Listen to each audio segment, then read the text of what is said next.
Em dois textos. O primeiro dele é o Salmo 51.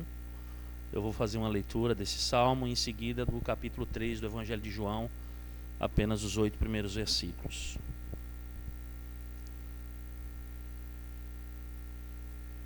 Eu vou ler do Salmo 51, embora depois eu vá citar alguma outra coisa a mais, mas só o verso 1 e o verso 10, tá? Diz assim: ao mestre de canto, salmo de Davi, quando o profeta Natã veio ter com ele, depois de haver possuído Batseba. Compadece de mim, ó Deus, segundo a tua benignidade, e segundo a multidão das tuas misericórdias, apaga as minhas transgressões. Verso 10: cria em mim, ó Deus, um coração puro e renova dentro de mim um espírito inabalável. Agora vá comigo para João capítulo 3, Evangelho de João capítulo 3. Eu vou fazer uma leitura nesse texto também. Diz assim o texto da palavra de Deus. Verso 1 até o verso 8. Havia entre os fariseus um homem chamado Nicodemos, um dos principais dos judeus. Este noite foi ter com Jesus e lhe disse: Rabi, sabemos que és mestre vindo da parte de Deus, porque ninguém pode fazer estes sinais que tu fazes, se Deus não estiver com ele. A isto respondeu Jesus: em verdade te digo, que se alguém não nascer de novo, não pode ver o reino de Deus. Perguntou-lhe Nicodemos: como pode um homem nascer sendo velho? Pode porventura voltar ao ventre materno e nascer segunda vez? Respondeu Jesus: em verdade te digo, quem não nascer da água e do Espírito não pode entrar no reino de Deus.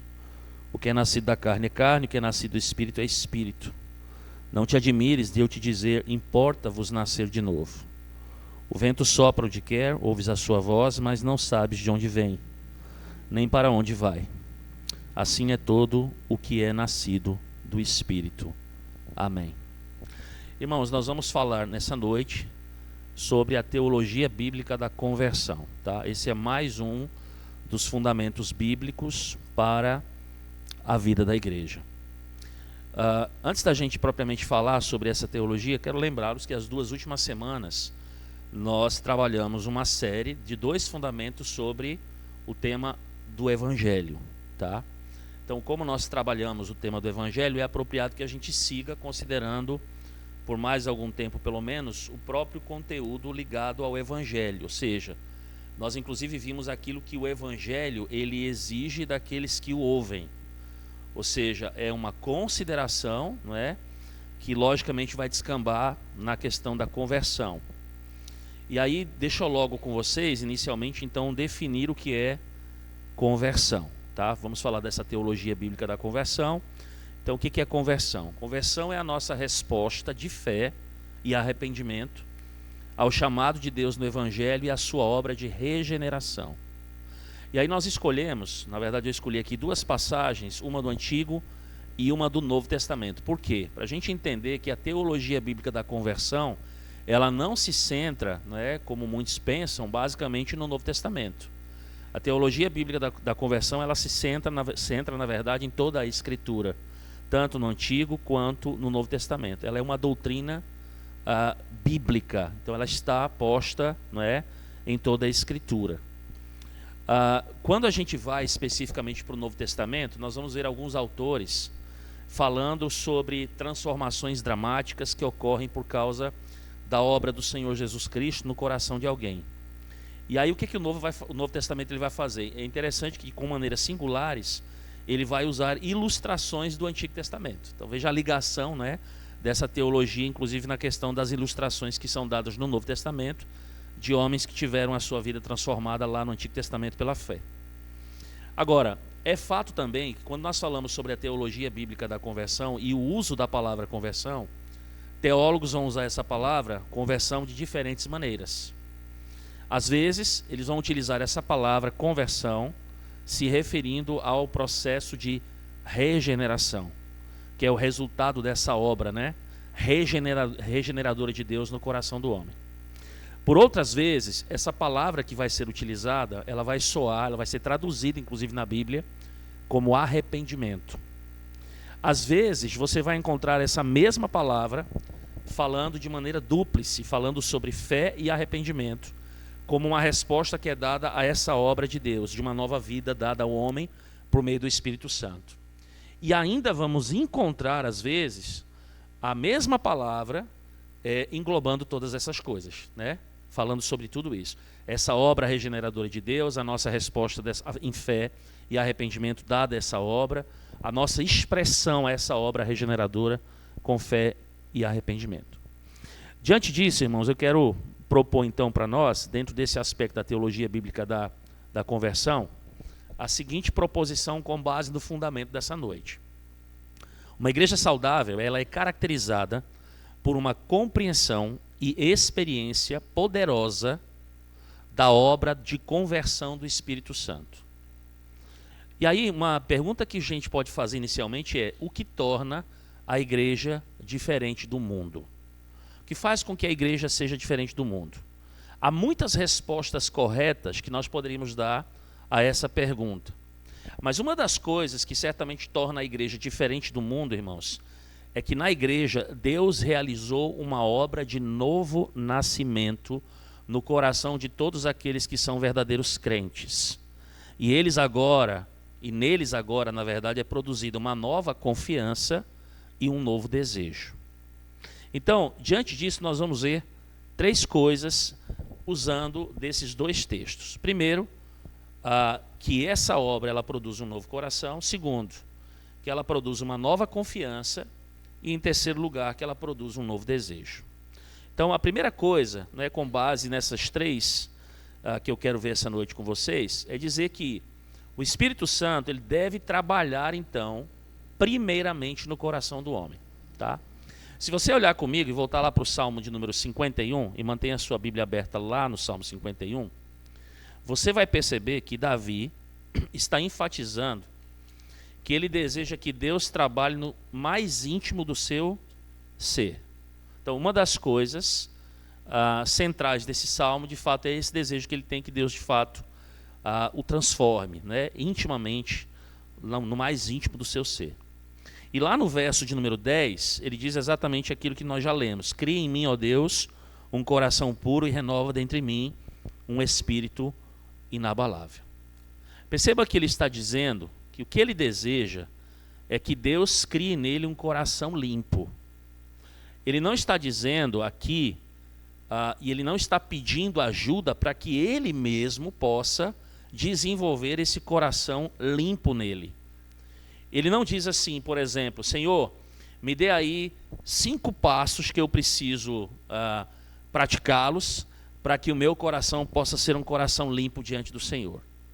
Ele não diz aí: Senhor, me dê aí pelo menos 2 coisas que eu preciso fazer antes que o meu coração possa ser mudado. Ele não diz isso. Ele apenas diz lá no verso 10: cria em mim, ó Deus, um coração puro, ou um coração limpo. Quando nós comparamos essa passagem com aquilo que Jesus diz lá em João capítulo 3, você vai perceber que ele vai dizer a mesma coisa a Nicodemos, com quem ele está tendo uma conversa. E parafraseando o que Jesus vai dizer a Nicodemos ali, e vai explicar a ele, é que nenhum homem é capaz de ver o reino de Deus, muito menos entender as coisas acerca do reino de Deus, responder a esse reino de Deus de uma maneira apropriada, fazer parte dele, não é? Sem que de fato o próprio Deus possa agir nele primeiramente. Ou seja, sem que o próprio Deus possa fazê-lo nascer novamente. O que nós vemos então nesses dois textos paralelamente, irmãos? Tanto aqui no Salmo 51, que fala sobre Davi, quando Jesus, lá falando a Nicodemos, eles estão enfatizando uma profunda mudança que deve acontecer no coração do homem. Uma profunda mudança que deve acontecer no coração de uma mulher, de uma criança, de um jovem, não é? Porque o homem, ele está enlaçado pelo pecado. O homem, ele jaz nas trevas da iniquidade. E tendo esse entendimento, nós passamos a entender então que a mudança ela tem que ocorrer no nível do coração. E não é algo que qualquer ser humano tenha a capacidade ou poder de criar em si mesmo. O homem, ele não cria um novo coração. O homem, ele não se auto-regenera nesse sentido.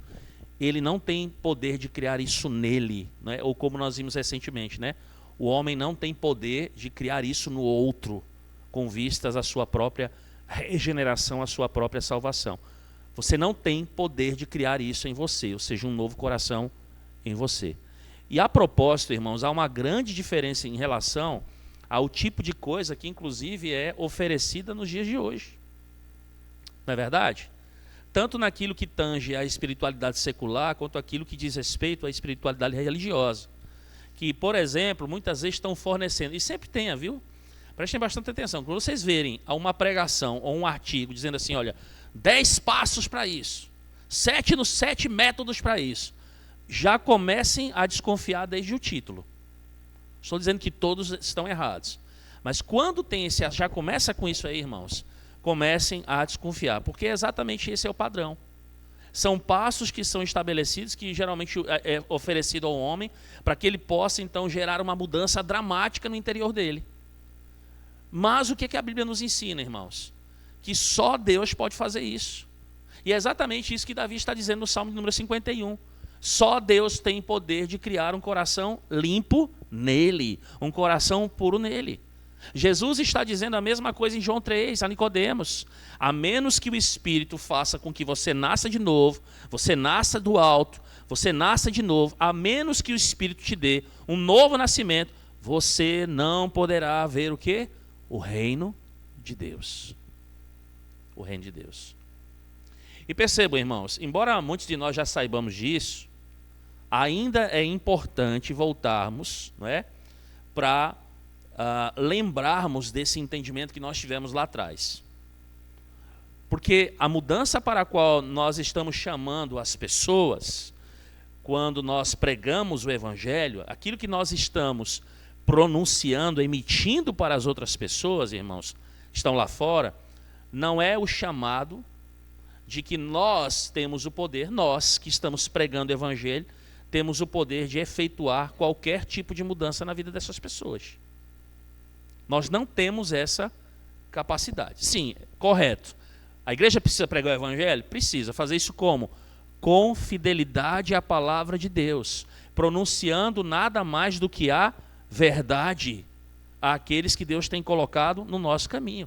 Ou seja, nós temos que ser fiéis proclamadores do Evangelho, chamarmos homens e mulheres à fé, ao arrependimento, ao mesmo tempo que quando nós pregamos essa verdade, nós deixamos muito bem claro que, embora sejamos fiéis anunciando o Evangelho, essa obra não nos pertence. Ela é uma obra do Espírito Santo de Deus. E é importante para nós entendermos isso. Porque quando nós entendemos isso, isso não vai apenas nos lembrar, irmãos, da grandeza da graça de Deus para o homem, para nós, né? Em contrapartida com aquilo que muitos dizem, né? Nós conseguimos fazer. Olha, eles não fazem, mas nós conseguimos fazer. Mas isso não é verdade, irmãos. Nem nós mesmos conseguimos fazer.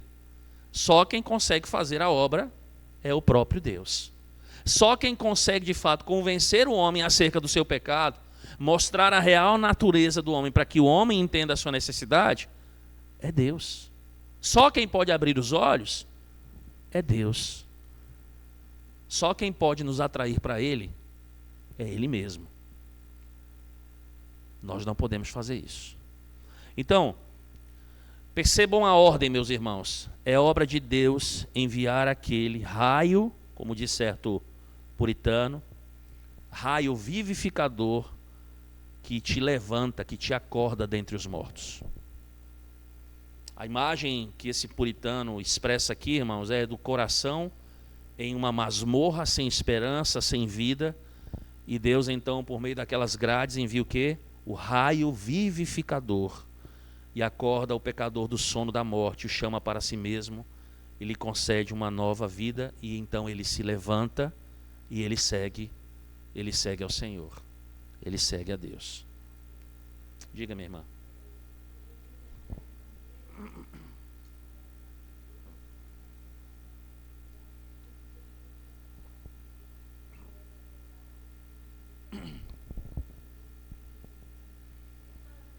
Sim, sim, mas é isso mesmo. A gente só tem vida, de fato, quando é Deus que faz a obra, tá? Nós não conseguimos fazer a obra, tá?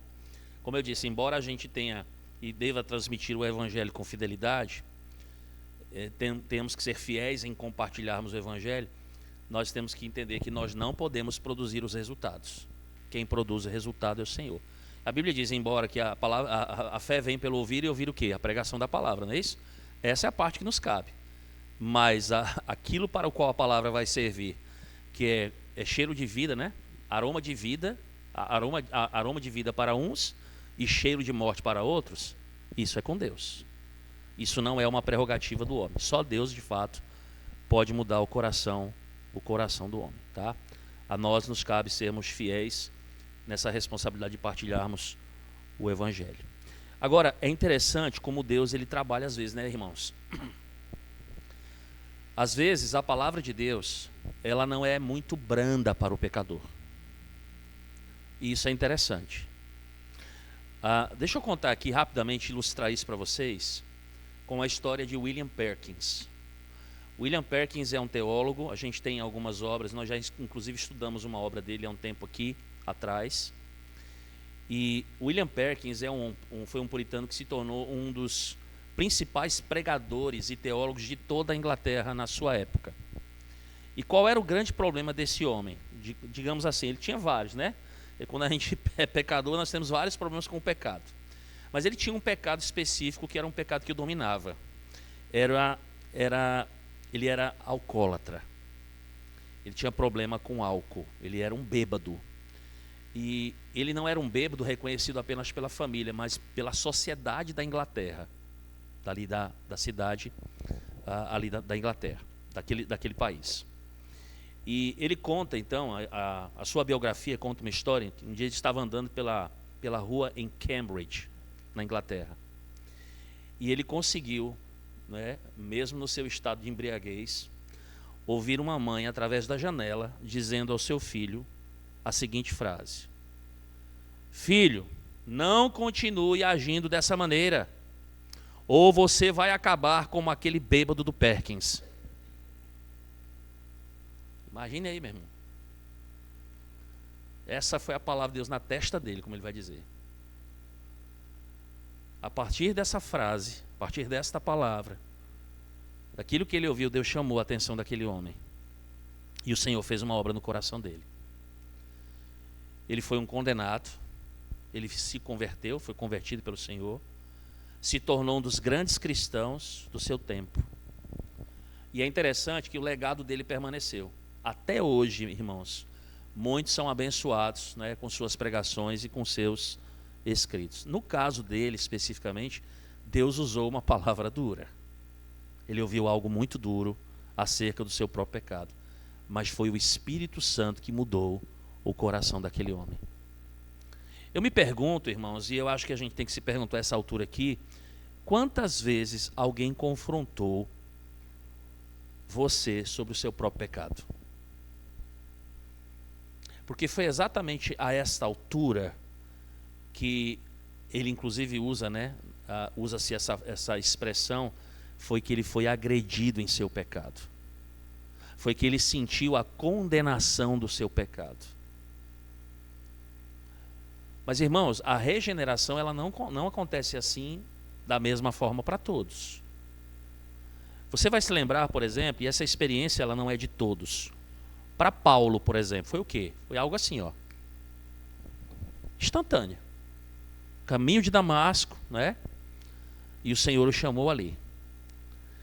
Mas em Atos capítulo 10, que é exatamente o capítulo seguinte, nós chegamos a um homem gentio, piedoso, um homem claramente sob a influência do Espírito Santo de Deus, um homem que se sente escravizado e condenado pelos seus pecados, e ele está clamando por salvação a Deus. E ele diz: Senhor, salva-me. E o Senhor diz: bem, aqui está o que eu quero que você faça. Cornélio, mande alguém a uma outra cidade perguntar por um homem chamado Pedro. E aí vocês vão se lembrar que a conversão de Cornélio, ela não se dá de uma maneira instantânea. É todo um processo.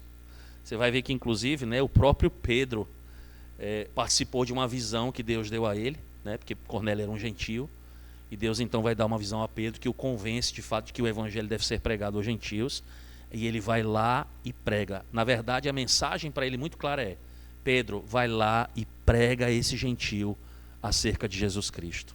E ele foi lá, pregou, e esse homem se converteu. Irmãos, por que Deus faz as coisas dessa forma? A resposta, eu acho que a resposta mais simples que a gente pode dar é: Ele faz assim porque Ele quer fazer assim. A uns Ele chama de uma forma rápida, instantânea. A outras, geralmente a gente usa uma frase, né? Não veio pelo amor, veio pelo quê? Pela dor, né? Mas Deus faz como Ele quer. Cornélio se converteu. Perkins se converteu. Mas foi diferente da conversão do apóstolo Paulo. Então, irmãos, Deus nos muda, Deus transforma o homem de maneiras dramaticamente diferentes, mas sempre começa de uma forma. Sempre, irmãos, pela obra regeneradora do Espírito Santo. Sempre é assim. Isso nos leva a uma segunda coisa. Se há essa obra, então a gente tem uma parte. Em que sentido? A gente precisa dar uma resposta. E aí a gente tem que responder como?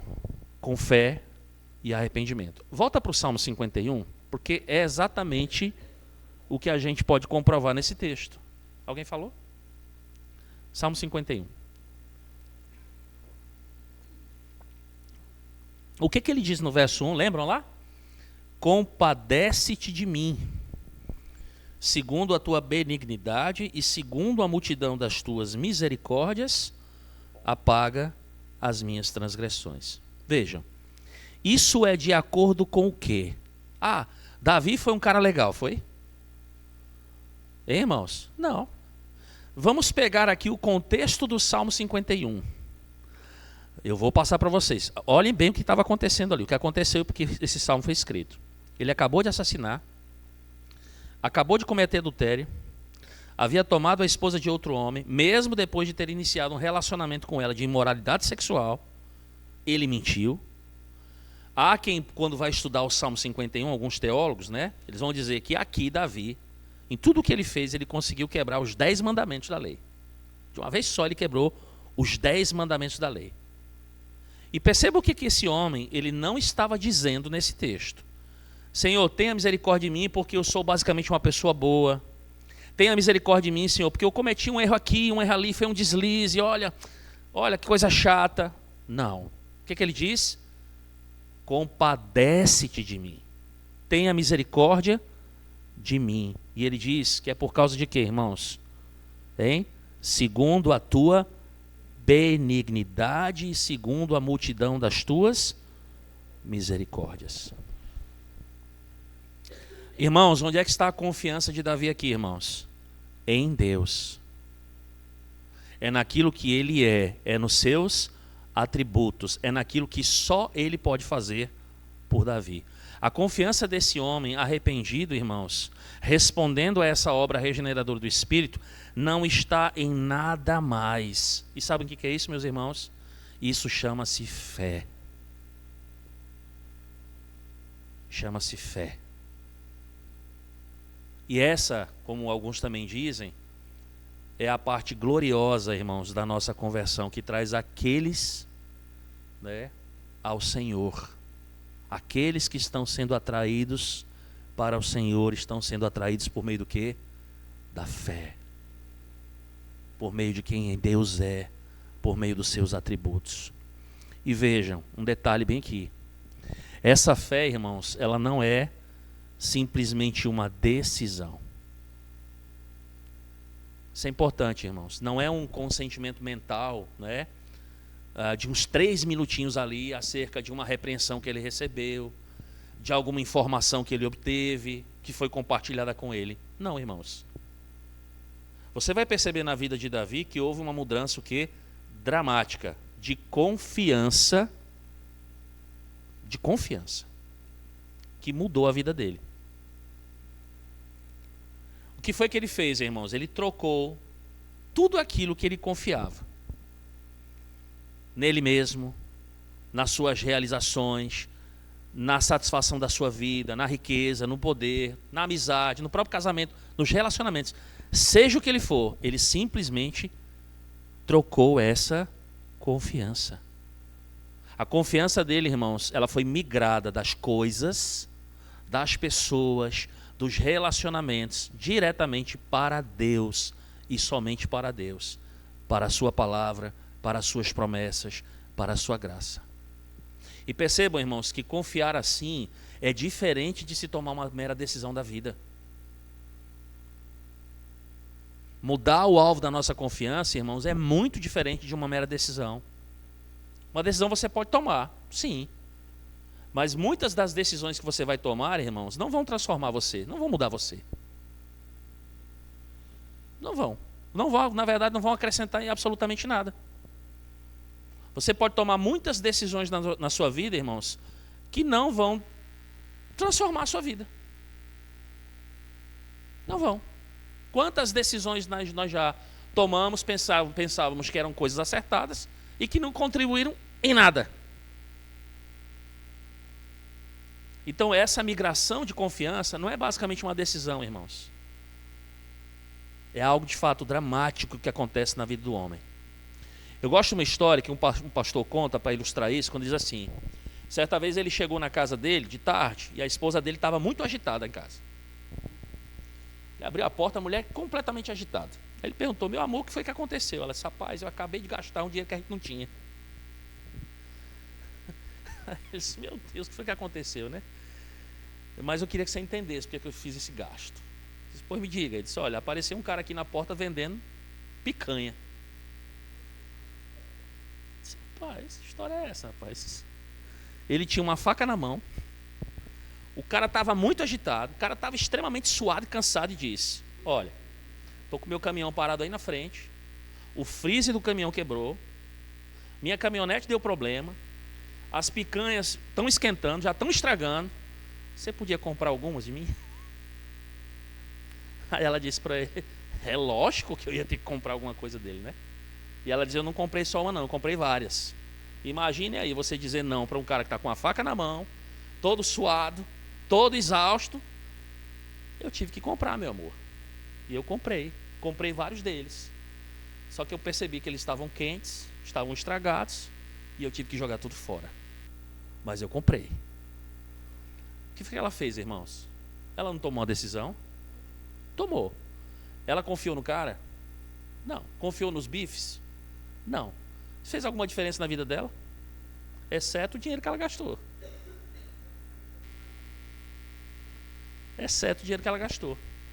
Vocês entenderam? Nós podemos às vezes tomar decisões na vida que não vão significar absolutamente nada.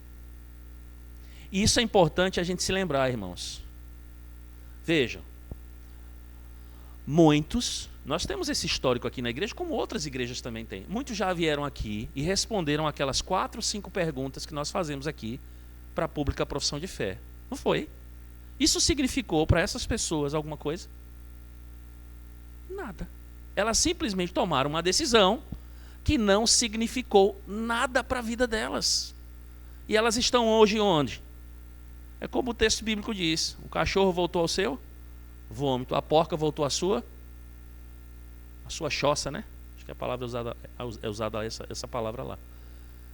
Tomaram uma decisão simplesmente por tomar, que não mudou a vida de quem? Deles. Por quê, irmãos? Porque a conversão não foi ao nível do coração. Não aconteceu mudança de coração, irmãos. Essas pessoas passaram a fazer parte de um rol de membros da igreja. Inclusive, às vezes no conselho a gente diz assim: olha, fulano, num domingo fez a pública profissão de fé e não apareceu mais. Estou errado, presbíteros? Não apareceu mais. Por quê, irmãos? A resposta é muito simples. Não houve conversão. Até onde o conselho conseguiu julgar, aparentemente entendeu-se isso. Mas rapidamente depois, ou algum tempo depois, comprovou-se que era meramente o quê? Uma decisão que não trouxe nenhum benefício para a sua vida. Ou seja, a confiabilidade, a confiança, ela não foi tirada das coisas, do mundo, dos relacionamentos das pessoas e foi transferida para quem? Para Deus. Continuou do mesmo jeito. Continuaram rejeitando o Senhor, as suas promessas e o seu evangelho. E quando isso acontece, não é conversão. Não é conversão.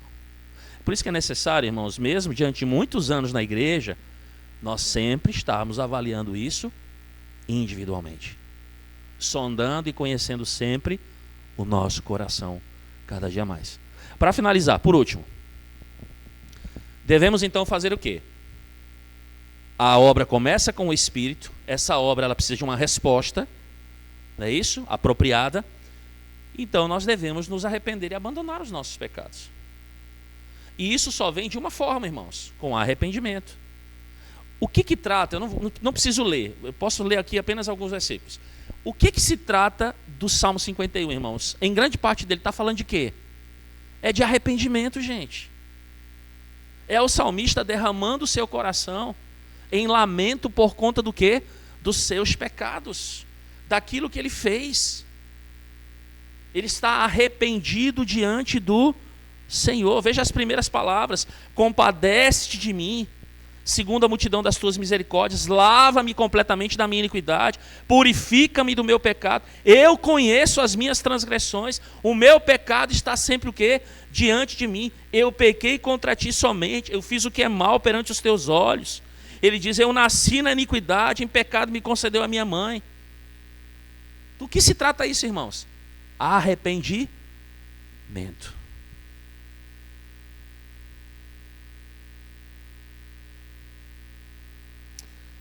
Mas sabe uma coisa que às vezes a gente se esquece? Volta comigo para as palavras que estão em itálico aí, em cima do Salmo 51, que faz parte do Salmo, né? Ao mestre de canto, não é isso? Ou seja, ao diretor de canto. Essa palavra é uma palavra inspirada, irmãos. Isso está no texto bíblico original. Por isso que nós o lemos. E ele diz o que aí? Ao mestre de canto, ao diretor de canto. O que a gente faz com o Salmo 51 na igreja, irmãos? A gente não canta o Salmo 51, parte dele aqui? Agora imagine aí, irmãos. A igreja é chamada a cantar, se não todo domingo, mas em algumas vezes ao longo de todo o ano, em cultos, este salmo, contando a perversidade que Davi cometeu.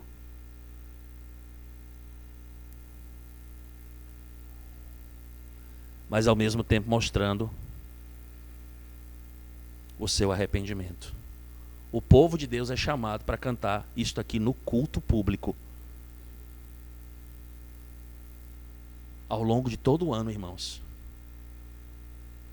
E aí imagine, enquanto nós cantamos, se nós cantamos de fato que cantamos com consciência, nós estamos cantando os momentos mais perversos da vida de Davi, sendo lembrados em um hino.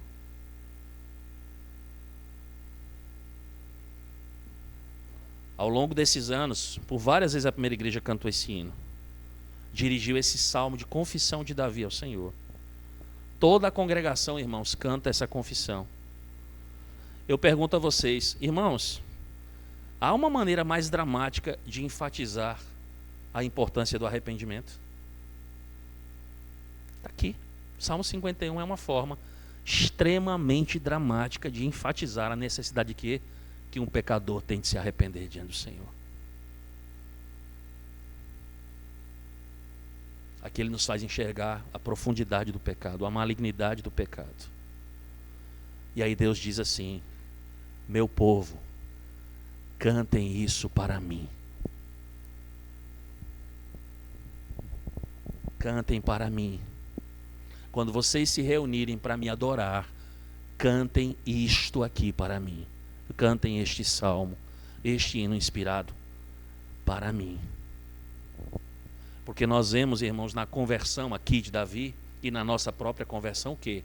Um desejo de mudança, um desejo de transformação. O desejo aqui não é de se entregar mais ao pecado, vocês percebem? Dá uma parada e lê o Salmo 51 de novo. Não é de se entregar mais ao pecado, é de se entregar para Deus. No arrependimento a gente se afasta do pecado e a gente se volta para Deus. Percebe, irmãos? Há um novo coração, há uma nova confiança e há um novo desejo. E o que é que isso expressa? Mudança de vida. É o que Davi está falando, irmãos. Restaura-me a alegria da tua salvação, então ensinarei aos transgressores os teus caminhos. Percebe, irmãos? É um novo desejo. Eu concluo e faço a seguinte pergunta. Irmãos, por que é tão importante para uma igreja local saudável conhecer a doutrina da conversão? E a resposta é muito simples que nós poderíamos dar aqui, irmãos. É porque, sem ela, nós não somos diferentes do mundo.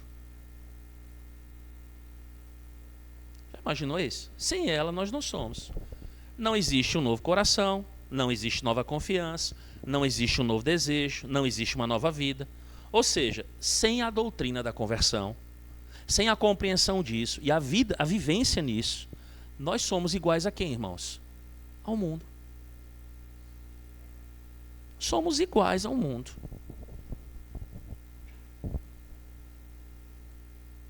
Porque é isso que define o mundo. Mas quando nós entendemos isso, compreendemos e vivemos, não há argumento contra uma vida realmente transformada. Não tem, irmãos. Não existe um argumento contra um coração mudado de verdade.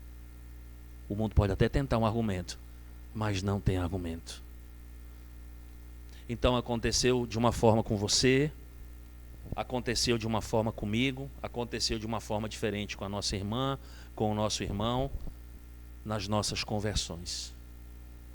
Entendam, irmãos, para cada igreja local comprometida com a palavra de Deus, saudável, bíblica, ela caracterizada por uma congregação cheia de crentes que não apenas estão professando a sua fé em Cristo, mas foram convertidos pelo Espírito Santo do Senhor, eles confiam somente em Cristo para a sua salvação, como aquele que é oferecido no Evangelho, se volta do pecado para o Deus vivo e verdadeiro e carrega novas marcas de vida.